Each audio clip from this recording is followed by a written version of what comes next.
I started answering his questions before he asked them. The first time I noticed it, I thought it was just timing.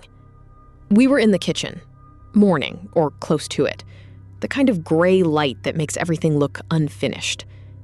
He was standing by the sink, holding a glass but not drinking from it. I was at the table, not really doing anything. We had fallen into that quiet we'd gotten used to. Comfortable, I think, or at least predictable. He turned slightly, like he was about to speak. And I said, "No, I didn't move your keys." He stopped, looked at me, then down at the counter, where his keys were sitting exactly where they always were. "I wasn't going to ask that," he said. I shrugged. "You looked like you were." He didn't argue, just nodded once, slow, like he was filing something away. That should have been the end of it. It wasn't. We've been sharing the apartment for about 8 months now. It wasn't planned. A mutual acquaintance connected us, said we'd be a good match. We both worked irregular hours, both quiet, both low maintenance. That's what they said. He moved in first. I joined 2 weeks later. The place is small, but functional. 2 bedrooms, 1 bathroom, narrow hallway, and a kitchen that feels slightly too long for its own good. The kind of layout where sound travels oddly. You can hear someone shifting in their chair from the other side of the wall, but not when they open a drawer right next to you. His name is Ilya.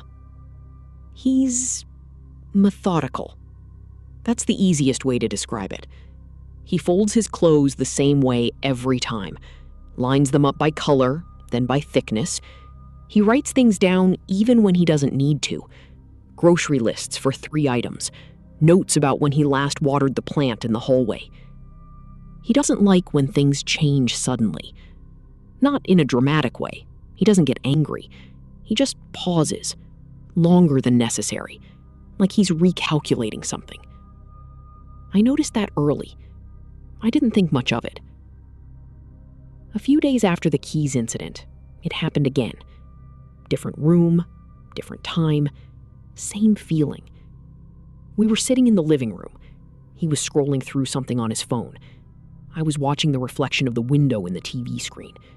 There's a small distortion in the glass that bends the light in a way I like. He shifted slightly, not even enough to make a sound. And I said, "I already paid the bill." He looked up. "What bill?" "The electricity." "I wasn't going to ask about that." "Oh." Silence. He went back to his phone, but slower this time. It became a pattern, though not immediately obvious. At first, it felt like coincidence. Then, like intuition. Then, something else. He would move or inhale slightly deeper, or just exist in a way that suggested intention, and I would answer. Questions he hadn't asked. Concerns he hadn't voiced. Sometimes I was wrong, but not often. And when I was right, he noticed. He didn't say anything about it directly. That wasn't his way. Instead, he started watching me more. Not obviously, just small things. Pauses that stretched a little too long, glances that lasted a fraction of a second more than necessary. I pretended not to notice. There was one evening where nothing happened, and that was when it started to feel wrong. We were both in the kitchen again. Same positions as before, almost exactly. He was at the sink, I was at the table. He shifted. And I said nothing. He waited. I could feel it, the expectation, the small, invisible pressure in the air. He cleared his throat. "Did you use my mug?" he asked. I looked at him, then at the mug in his hand. "No," I said. He nodded. "Okay." And that was it. But something had changed. After that, He started testing it. I didn't realize at first. It was subtle. He would enter a room and stop just inside the doorway, like he was waiting for something. I would glance up, then back down, not saying anything. Other times, he would sit down across from me and just look like he was about to speak. Sometimes I answered. Sometimes I didn't. There was no clear pattern. At least, not for him. One morning, he woke up earlier than usual. I could tell by the sound of the kettle. He always boiled water twice. Once to clear it, he said, and once to actually use it. I stayed in my room, listening. He moved around the kitchen, opened a drawer, closed it, opened it again. Then, silence. Longer than normal. I stepped out. He was standing in the middle of the kitchen, not doing anything. I didn't move it, I said. He turned. Move what? The knife. There was a pause. Then he looked down at the counter. The knife was there, slightly angled, not aligned with the others. He stared at it, then at me. I didn't say anything. I know. Another pause. Then how did you... You were looking for it. I wasn't. You opened the drawer twice. That's not unusual. No, I said. But the second time you didn't look inside. He frowned. I always look. You didn't. Silence. He picked up the knife, turned it slightly in his hand, then placed it back down, perfectly aligned with the others. Okay, he said quietly. After that, he stopped pretending it wasn't happening. He didn't confront me directly. Instead, he adjusted. He became more careful with his movements, more deliberate, as if he was trying to remove whatever cues I was using. It didn't work. There are small things people don't notice about themselves. Micro habits. The way they shift their weight before speaking. The way their breathing changes when they're about to ask a question. The way their eyes move. Not where they look, but how. Most people don't see these things. I do. I always have. It's not special.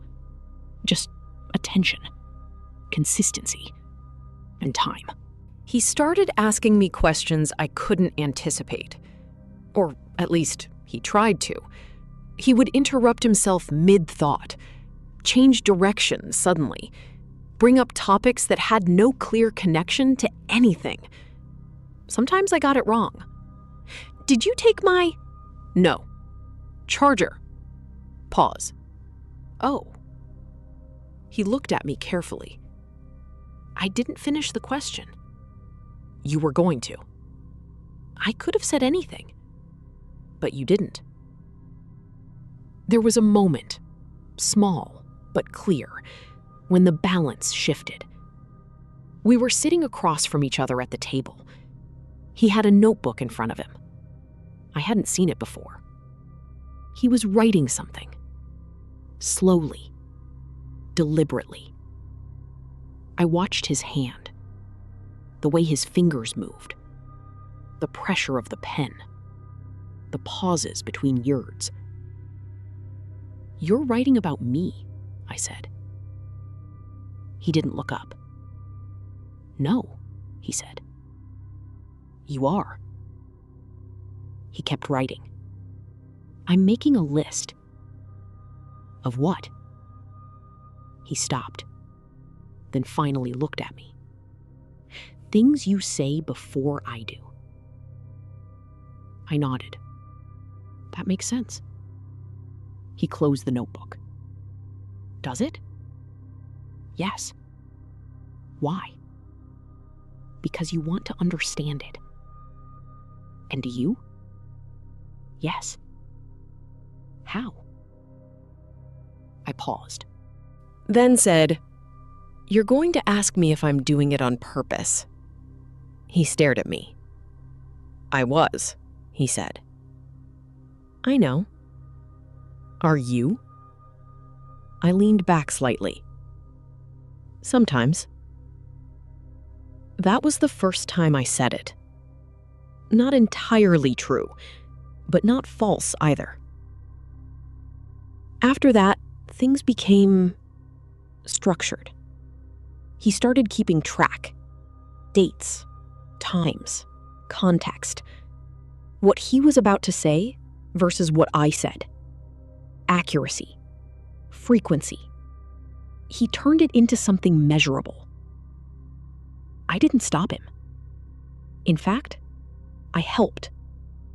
Not directly, but I made sure he had enough data. I started being more consistent, more precise, less wrong. It wasn't difficult. Once you know what to look for, it becomes predictable. People think they're random. They're not. There were moments of silence that stretched longer than they should have. We would sit in the same room, both aware of what was happening, neither of us speaking. He would wait. I would wait. Nothing. And that nothing felt heavier than anything else. One night, he tried something different. I could tell before he even did it. He was too still, too controlled. He sat down across from me, hands folded, eyes steady. No micro movements. Nothing. I watched him. Waited. He didn't move. Didn't breathe differently. Didn't shift. Just sat there. I said nothing. Minutes passed. 5. Maybe more. Then he smiled slightly. "You don't know this time," he said.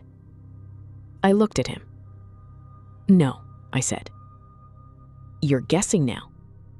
"Yes." He leaned forward. "Then answer." I paused, looked at his hands, then his eyes, then the space between us.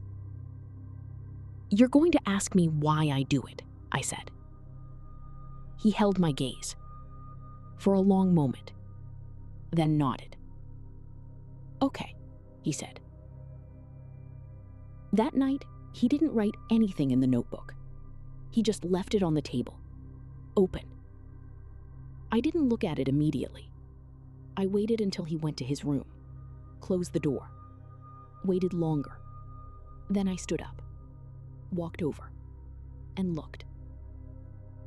The entries were detailed, more than I expected. Not just what I said, but how I said it. Timing, tone, even posture. He had diagrams, small arrows pointing to descriptions. Left shoulder drops slightly before response. Eye movement precedes speech by 0.5 seconds. He was trying to map it, understand it, control it. At the bottom of the last page, there was a single line. Different handwriting. More pressed. More certain. He only answers when I intend to ask. I closed the notebook, put it back exactly where it was. The next day, I stopped answering. Completely. He noticed immediately. Of course he did. He entered the kitchen, paused. Nothing. Sat down across from me, waited. Nothing. Opened his mouth slightly, closed it. Still nothing. It went on like that for 3 days. No anticipations, no interruptions, just normal conversation. If he asked something, I answered. If he didn't, I didn't. On the fourth day, he broke.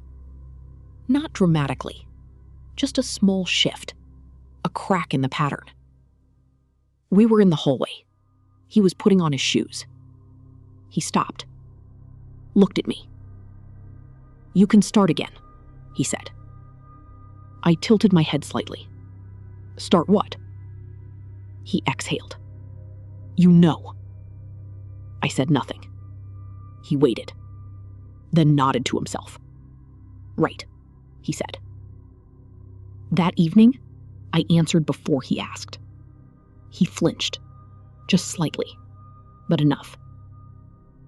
From then on, it wasn't about understanding anymore. It was about something else. He became more dependent on it, not less. At first, I thought he would try to eliminate it, remove the pattern. But instead, he leaned into it. He started relying on my responses, waiting for them, expecting them. If I didn't answer, he hesitated, longer than before, like something was missing. One night, he stood in the kitchen for almost 10 minutes without speaking, just waiting. I was in the doorway, watching. Finally, I said, "It's in the second drawer." He exhaled, like he had been holding his breath the entire time. Opened the drawer, took out the spoon, nodded. "Thanks," he said. After that, he stopped asking questions entirely. He would enter a room, pause, wait, and I would answer. It became efficient.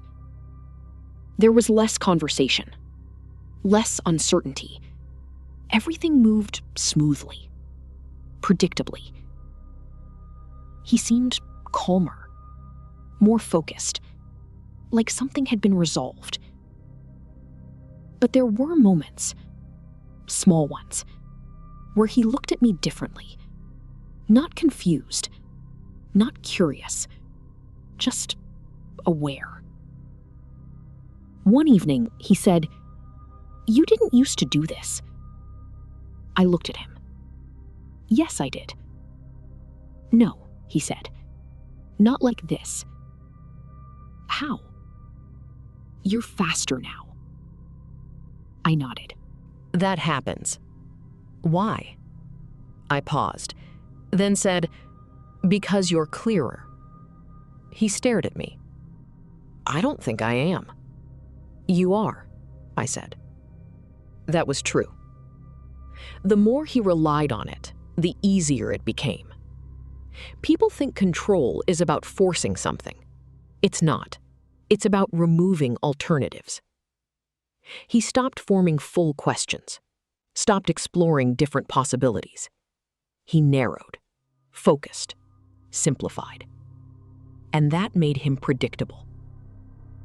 There was one moment where it almost fell apart. He came home later than usual. I could tell something was off before I saw him. The way the door opened, too quickly, too abruptly. He walked into the living room, didn't pause, didn't wait, just said, "Stop." I looked at him. "Stop what?" "This," he said. "All of it." There was a silence, different from the others, sharper. "I don't understand," I said. "You do," he said. "You know exactly what you're doing." I didn't respond. He stepped closer. "You're not predicting," he said. "You're guiding it." I tilted my head slightly. "How?" He hesitated, and in that hesitation, I saw it. The gap. The space where uncertainty lives. "You," he started, then stopped. I waited. "You make me think about things," he said finally. I nodded. "That's normal." "No," he said, before I even realize it. I didn't say anything.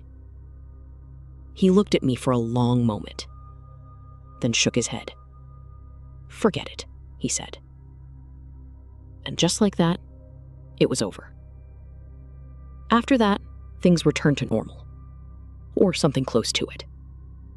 He still waited, still relied on my answers, but he didn't question it anymore. Neither did I. There's a small detail he never noticed. In the beginning, I answered after he intended to ask. That's what he wrote. But intention isn't where it starts. There's always something before that. A smaller shift, a quieter movement, something that leads to the intention. Most people don't see it. I do. And once you see it, you can adjust it. Slightly. Not enough to be obvious. Just enough. A glance. A pause. The way you position yourself in a room. It changes what someone thinks about next. And if you know what they're going to think about, You don't have to wait for the question. You can make it. The first time I told him about the keys, I wasn't guessing. He wasn't going to ask. Not yet. I just didn't want to wait.